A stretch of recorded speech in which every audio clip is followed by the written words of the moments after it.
সাম্য ও মানবিক সমাজ বিনির্মাণে নোয়াখালীতে যৌথ কর্মী সভা করেছে জাতীয়তাবাদী যুবদল, স্বেচ্ছাসেবক দল ও ছাত্র দলের জেলা শাখা। বৃহস্পতিবার সন্ধ্যায় মায়াজদি শহরে একটি কনভেনশন হলে আয়োজিত সভায় প্রধান অতিথি ছিলেন স্বেচ্ছাসেবক দলের কেন্দ্রীয় সভাপতি SM জিলানী। এ সময় যুবদলের কেন্দ্রীয় সাধারণ সম্পাদক নুরুল ইসলাম নয়ন ও ছাত্র দলের সহ সভাপতি আবু আফসার মোহাম্মদ ইয়াহিয়া, যুবদলের কেন্দ্রীয় দপ্তর সম্পাদক মিনহাজ উদ্দিন ভূঁইয়া ও জেলা যুবদল সভাপতি মঞ্জুরুল আজিম সুমন সহ বিভিন্ন পর্যায়ের নেতাকর্মীরা উপস্থিত ছিলেন। 24-এর পরাজিত শক্তি, 71-এর পরাজিত শক্তি আবারও একই রাস্তায় মিলিত হচ্ছে। আজকে আমাদের সজাগ থাকতে হবে বন্ধুরা আমার।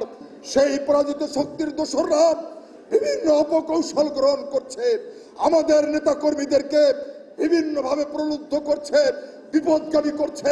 এই স্বৈরাচার বাংলাদেশ থেকে পালিয়ে গেছে, সেই স্বৈরাচারের দোসররা কিন্তু বাংলাদেশে এখন রয়ে গেছে।